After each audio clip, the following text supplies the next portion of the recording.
दोस्तों, बिहार में शिक्षकों के स्थानांतरण और समायोजन की प्रक्रिया अब अपने फाइनल स्टेज में पहुंच चुकी है।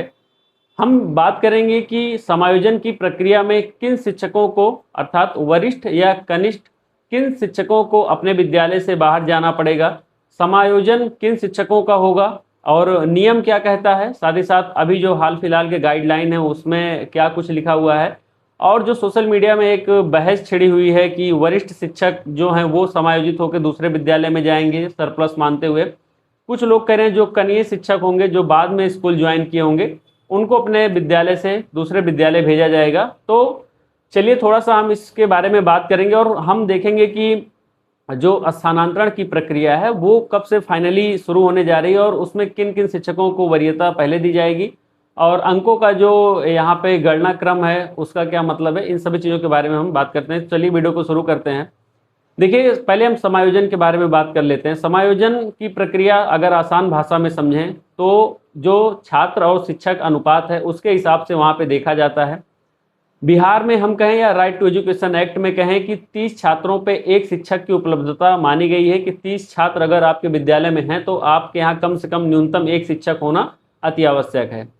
बिहार में नियम बनाया गया है कि अगर 90 शिक्षक हैं तो 3 शिक्षक अब प्लस प्रधान शिक्षक, मतलब हेड टीचर को छोड़ के ये गणना होगी। तो अगर 90 टीचर हैं तो आपको 3 शिक्षक वहाँ पे मिलेंगे और एक प्रधान शिक्षक मिलेगा। इसी क्रम में आगे जो है यहाँ पे चीज़ें बढ़ रही हैं और जितने भी हैं 30-30 के क्रम में कहीं पे थोड़ा सा 30-35 हो जा रहा है, उसके क्रम में ये चीज़ें आगे बढ़ाई गई हैं। अगर हम फाइनली देखें तो समायोजन की जो बात चल रही है, कहीं कहीं विद्यालयों में एक भी शिक्षक नहीं है तो कहीं कहीं पे आवश्यकता से काफ़ी अधिक शिक्षक हैं, तो कहीं पे सिर्फ 2-4 शिक्षकों के भरोसे जो है 200-250-300 बच्चों का, 500 बच्चों का, 800 बच्चों तक का यहाँ पे हमको देखने को मिला है कि जो है 5-7-8 शिक्षक के भरोसे 800 बच्चे जो है पढ़ रहे हैं। तो इन सभी चीज़ों का जो विसंगतियाँ इन सभी चीज़ों में उसको दुरुस्त करने के लिए समायोजन की प्रक्रिया की जाती है। और ये फिलहाल बिहार ही नहीं सभी राज्यों में अपने अनुसार की जाती है कि मतलब जहाँ पे शिक्षक ज़्यादा हैं, किसी प्राइमरी स्कूल में 50 छात्र हैं और शिक्षक 4 हैं, किसी में 200 हैं शिक्षक 2 हैं, तो उन दोनों को बराबर करने के लिए समायोजन की प्रक्रिया की जाती है। अब जो मूल विवाद छिपा हुआ है वो है कि जो वरिष्ठ शिक्षक हैं इनको बाहर किया जाएगा या फिर जो कनीय शिक्षक हैं इनको बाहर किया जाएगा। ये दो चीज़ें अभी काफ़ी ज़्यादा बिहार में मैं देख रहा हूँ सोशल मीडिया पे बहस छिड़ रही है। देखिए, चाहे वरिष्ठ का समायोजन हो या कनिष्ठ का, मूल बात पर हमको ध्यान देना चाहिए कि आखिर में समायोजन के लिए किन्हीं ना किसी को तो अपने विद्यालय से दूसरे विद्यालय में भेजा जाएगा।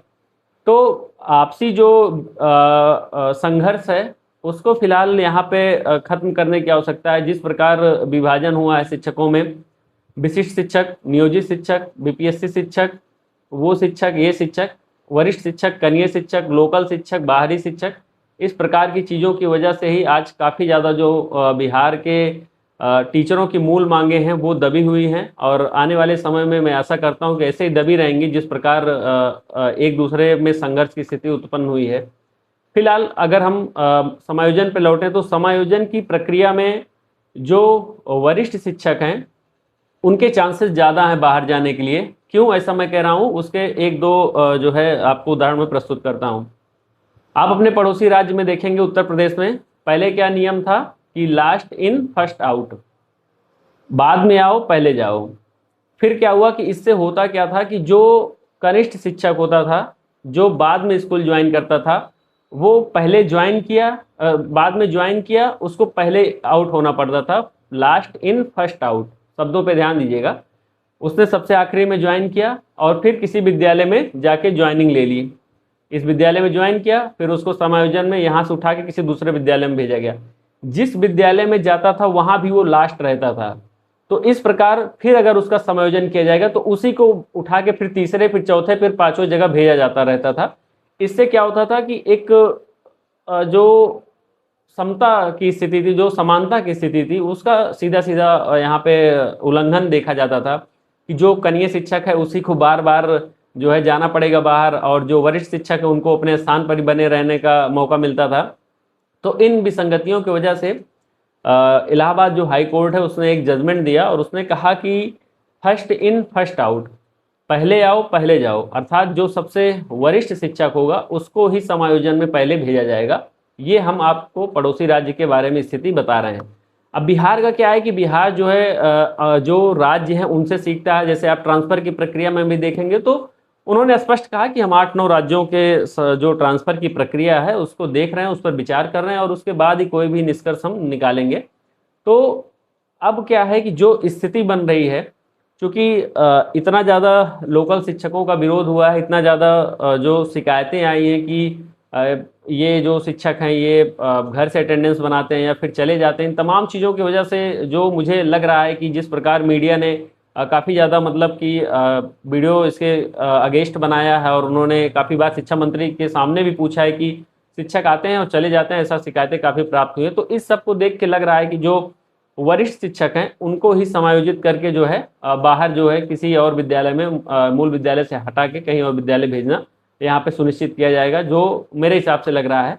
बाकी जो विभाग का अंतिम आदेश होगा वो सभी को उसका पालन करना होगा, लेकिन समायोजन की प्रक्रिया में आप मूलतः मान के चलिए कि जो वरिष्ठ शिक्षक हैं उनको ही बाहर जाना पड़ेगा। तो ये रहा पूरा समायोजन की बात। हमने समायोजन की बात आप लोगों से कर ली है। अब आप 2003 के हैं, 2005 में 2007 में जो पहले ज्वाइन किया रहेगा उसी को यहाँ पे भेजा जाएगा।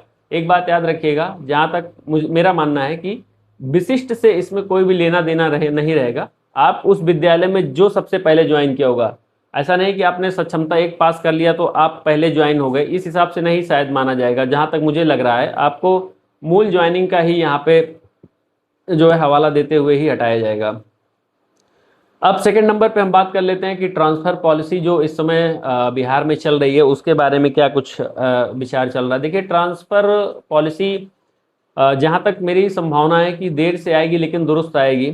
ऐसे में जो जितने भी शिक्षक हैं अगर कयास लगाए हैं तो बहुत अच्छी बात है, लेकिन जो प्राथमिकता है पहले जो गंभीर बीमारी से ग्रसित जो हमारे शिक्षक साथी हैं, शिक्षक बंधु हैं, उनको यहाँ पर प्रदान किया जाएगा। जैसे कैंसर हुआ, फिर असाध्य रोगों में हृदय से कोई ट्रांसप्लांट कराया है या फिर अन्य कोई गंभीर बीमारी है, फिर उसके बाद जो पति पत्नी के आधार पे होगा, फिर तलाकशुदा जो है यहाँ पे अगर कोई है तो इस कंडीशन में विधवा है, तो यहाँ पे इन सभी चीज़ों को जो है पहले यहाँ पर ध्यान में रख के, उसी प्रकार आप लोगों ने देखा हुआ कि अंक भी निर्धारित कर दिए कि किसको कितना अंक मिलेगा। और फिर उसके बाद ये सब चीज़ें होने के बाद TRE 4 वगैरह के लिए अगर सीटें बचती हैं तो फिर कहीं ना कहीं TRE 4 देखने को मिलेगा। अगर मेरे कोई नए साथी भी देख रहे होंगे वीडियो को तो वो भी देख सकते हैं। बाकी ट्रांसफ़र की प्रक्रिया जो है बहुत आसान नहीं है। जैसे कि पटना हुआ, बेगूसराय हुआ आपका, फिर उधर आपका छपरा हुआ, बक्सर हुआ और उस मतलब सारण जो है, और फिर इस तरीके से सिवान है। तो जो यूपी से भी सटे बॉर्डर हैं वहाँ पे भी शिक्षकों की संख्या इस समय सरप्लस है।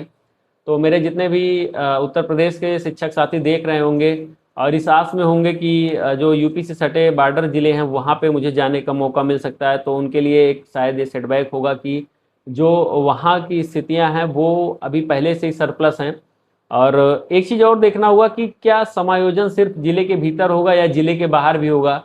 पटना में आ रहा था कि लगभग 4600, बेगूसराय में 2300, 2 जिलों का शायद मैंने आंकड़ा कहीं से देखा था न्यूज़पेपर में। तो सरप्लस शिक्षक हैं, तो क्या जिस भी जगह पे शिक्षक कम हैं वहाँ पे जो सरप्लस शिक्षक जिस जिले में ज़्यादा हैं वहाँ से उठा के किन शिक्षकों को वरिष्ठ या कनीय या किस आधार पे उनको भेजा जाएगा, ये अभी देखने की बात है। और क्या ट्रांसफ़र के तहत भेजा जाएंगे या जबरन भेजा जाएगा, अभी इस सब चीज़ों के बारे में भी यहाँ पे विचार हो रहा है। और इसका फाइनली निष्कर्ष क्या निकलता है, ये मान के चलिएगा कि जो आने वाले 2-4 मंथ हैं ये काफ़ी ज़्यादा शिक्षकों के लिए महत्वपूर्ण हैं। और शिक्षकों के स्थानांतरण को लेकर, समायोजन को लेकर मतलब एक बड़ा बदलाव आपको धीरे धीरे दिखेगा। विद्यालय में नए चेहरे भी दिखना स्टार्ट हो जाएंगे, क्योंकि समायोजन में जाहिर सी बात है कुछ न कुछ विद्यालयों में अगर टीचर घटेंगे तो कहीं कहीं पे बढ़ेंगे।